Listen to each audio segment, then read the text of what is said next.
Hai, selamat datang di Lili Andayani Channel. Kali ini izinkan saya mempresentasikan karya tulis saya. Judul karya tulis saya adalah Implementasi Pembelajaran Berbasis Proyek Semester Ganjil Tahun Pelajaran 2021-2022 dari perspektif guru dan siswa SMA Katolik Santo Stanislaus. Yang terhormat Romo-Romo Dewan Penguji, izinkan saya memulai. Berikut adalah bab 1 pendahuluan.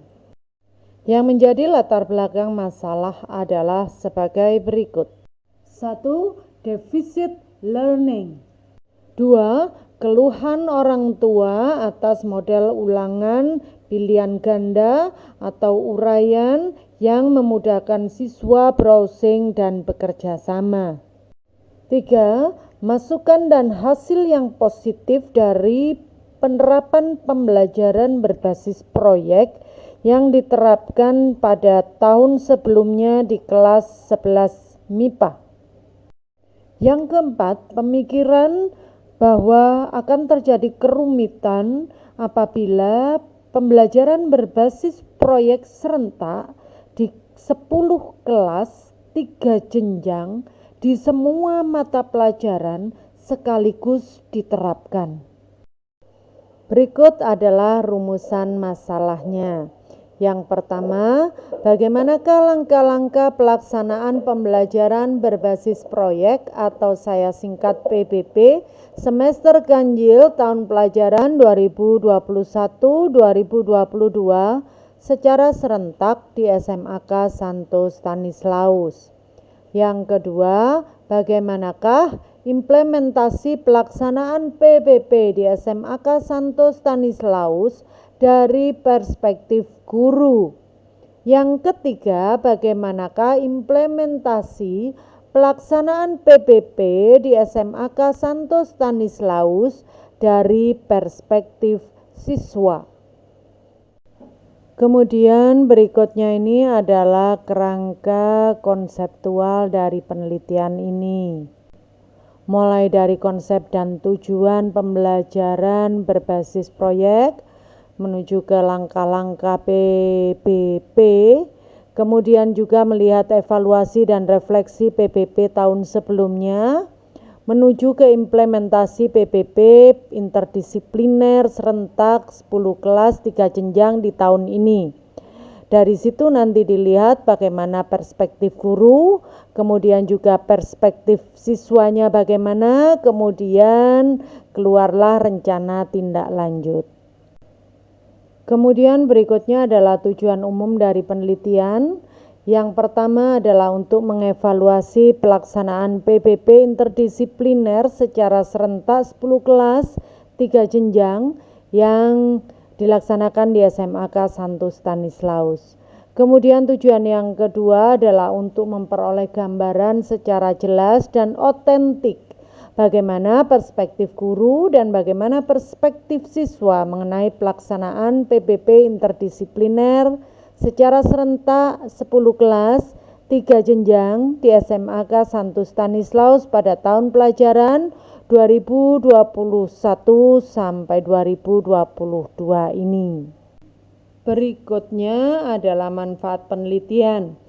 Yang pertama, untuk memberikan fondasi yang kuat dalam pembuatan rencana tindak lanjut pasca evaluasi pelaksanaan PBB interdisipliner secara serentak 10 kelas 3 jenjang di SMA Katolik Santo Stanislaus tahun pelajaran 2021-2022. Yang kedua, untuk memberikan fondasi yang kuat guna membangun suatu sistem tata laksana PBB interdisipliner secara serentak semua kelas dan pada semua jenjang. Demikian. Pindah ke bab selanjutnya. Ya, ini sekarang bab 2 tinjauan kepustakaan. Pada bab 2 bagian pertama ini dibahas mengenai konsep dan tujuan PBB. Dari beberapa literatur dapat disimpulkan bahwa konsep dari pembelajaran berbasis proyek yaitu berangkat dari suatu latar belakang masalah untuk mengerjakan suatu proyek atau aktivitas nyata sehingga para siswa bisa melakukan pemecahan masalah untuk dapat menyelesaikan proyeknya.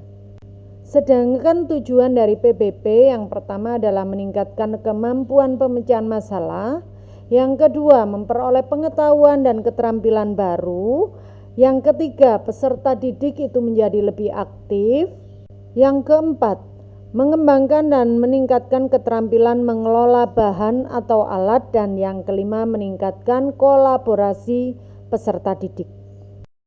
Pada bagian kedua bab 2 ini membahas masalah langkah-langkah pembelajaran berbasis proyek.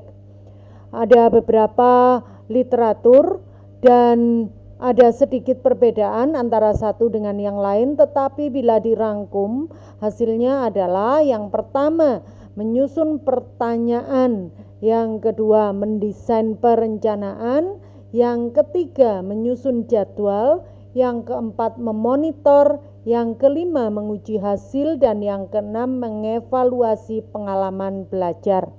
Ini adalah rangkuman dari semua literatur yang saya temui. Pada bagian ketiga dari tinjauan pustaka ini adalah evaluasi dan refleksi dari PBP Pilot Project yang dilaksanakan di tahun sebelumnya. Evaluasi dari Bapak Ibu Guru pada waktu itu melalui angket, pelaksanaan PBP dianggap cukup dan juga baik, kecuali di dalam hal penjadwalan dan hal waktu itu Bapak Ibu Guru menganggap cukup, itu yang paling dominan, lalu selebihnya kurang dan baik.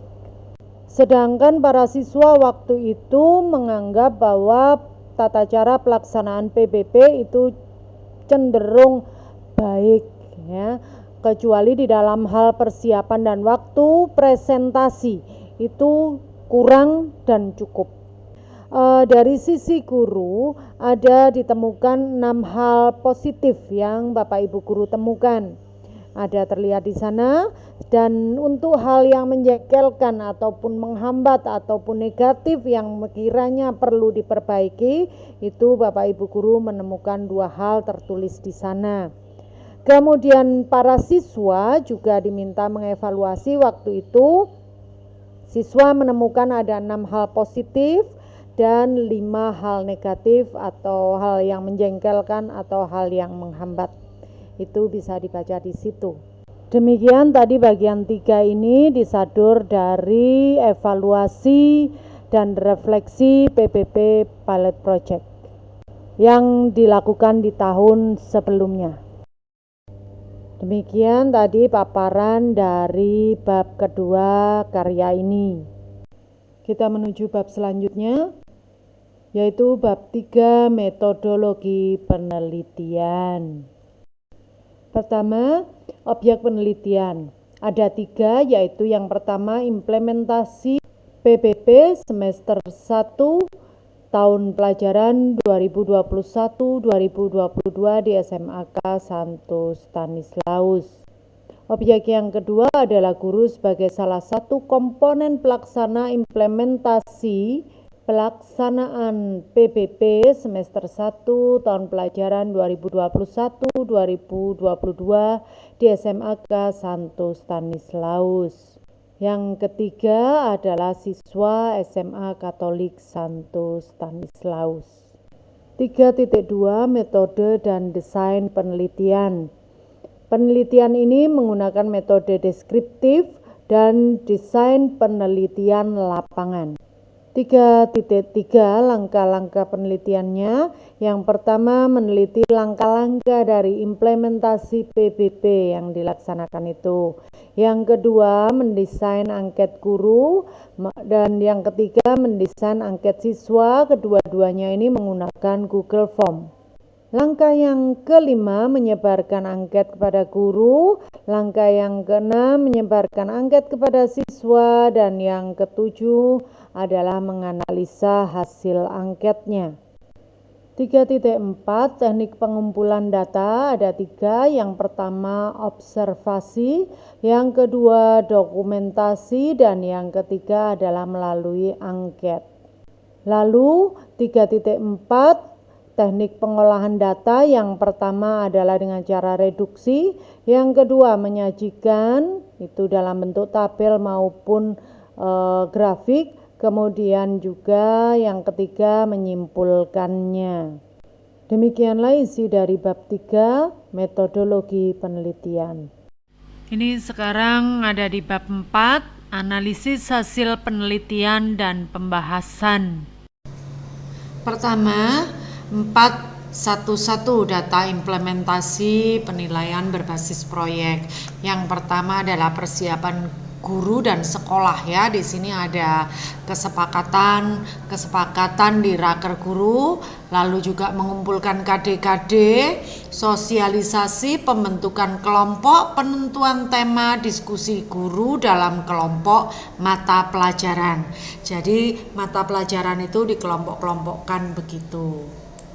Setelah tahap persiapan, berikutnya tahap pelaksanaan, lalu ada tahap pembimbingan. Pada tahap pelaksanaan, itu ada pengarahan awal untuk para siswa mengenai tema, KD, jadwal, penilaian, lalu juga media. Ya, kemudian ada cara pembuatan dan waktu yang disediakan. Kemudian tahap pembimbingan itu ada pertanyaan panduan, lalu contoh-contoh bagaimana proyek itu, lalu juga membeberkan desain proyeknya, lalu kontrol waktunya. Lalu tahap berikutnya ada monitoring dan evaluasi. Pada monitoring ini para guru mengecek proyek para siswa, menguji hasil dan juga koreksi. Dan terakhir evaluasi. Pada evaluasi ini PASBP dilanjutkan dengan pengisian Google Form evaluasi baik oleh siswa maupun oleh Bapak Ibu guru. Masih seputar data implementasi PPP, hal ini adalah mengenai kepanitiaan sekolah. Pengaturan yang tidak seperti PAS sebelum-sebelumnya.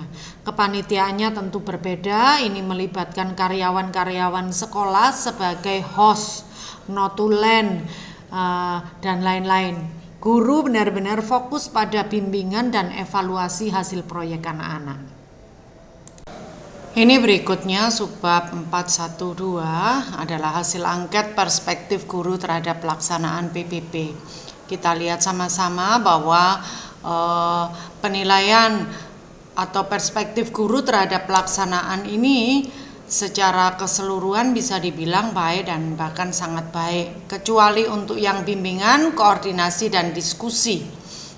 Serta waktu bagi siswa untuk mengerjakan itu ya bisa dibilang rata-ratanya cukuplah penilaiannya. Jadi kalau dibutuhkan perbaikan ya di 3 poin itu. Hasil perspektif guru tadi dalam tabel kalau dibentuk dalam grafik batang itu seperti ini. Kemudian berikutnya ini adalah tabel mengenai hal positif dan negatif yang dirasakan guru ketika menjalani proses PASBP. Itu kita bisa membaca di situ. Ada pendapat bahwa siswa berpikir kreatif dan eksploratif, siswa kompak dan kolaboratif, siswa berkomitmen baik dan disiplin, guru benar-benar menjadi fasilitator, inspirator, dan motivator yang baik. Kemudian siswa menemukan hubungan antar mapel satu dengan mapel yang lain sehingga pemikiran dan pengetahuan mereka menjadi lebih holistik. Lalu antara anggota kelompok juga terbentuk rasa empati. Namun demikian juga ada hal negatif yang ditemukan, namun tidak banyak. Di situ ada koneksi internet yang menjengkelkan, beberapa siswa itu egois dan menjadi penghambat. Demikian komentar dari Bapak Ibu guru. Setelah melihat perspektif guru, sekarang kita melihat hasil angket perspektif siswa. Ini tabelnya, bisa kita lihat masing-masing itu kisarannya pada sangat baik, cukup, kurang juga ada, tetapi tidak banyak, sangat kurang juga sangat sedikit. Dari semua level itu memang paling banyak sebarannya ada pada baik ya, kecuali untuk waktu untuk presentasi itu anak-anak tertinggi nilainya ada di cukup, kemudian baik, bahkan ada yang menilainya kurang ya. Maka itulah yang harus diperbaiki dan ditinjau kembali. Itu tadi kalau dalam bentuk tabel, dan ini adalah grafiknya. Di sini kita bisa lihat penilaian anak-anak atau perspektif anak-anak yang tertinggi itu ada di poin atau bagian yang mana itu. Kemudian ini perspektif mereka mengenai hal positif dan hal negatif yang mereka rasakan ketika PBB ya. Yang pertama positifnya unik, seru, menyenangkan, tidak ribet, tidak banyak hafalan dan semangat.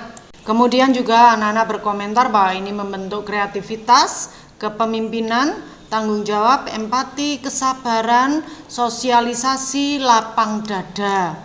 Kemudian juga belajar kerjasama, saling bantu, berpikir cepat, mensyukuri yang ada. Kemudian public speaking, komunikasi, pembagian tugas. Lalu anak-anak juga menyampaikan bahwa banyak wawasan di sini dan sesuatu yang baru, lalu belajar lebih holistik dan menangkap materinya lebih baik, itu kata mereka. Sedangkan untuk hal negatifnya kayaknya hampir sama dengan pendapat guru, koneksi internetnya menjengkelkan, komunikasi terhambat karena kondisi pandemi. Lalu ada beberapa siswa yang egois, menjengkelkan, tidak disiplin, lalai, kurang tanggung jawab, bahkan menjadi penghambat bagi teman-teman yang lain. Lalu ada juga yang mengatakan bahwa tertekan, bingung, stres, dan capek. Demikianlah isi dari bab 4 penelitian atau karya ilmiah ini.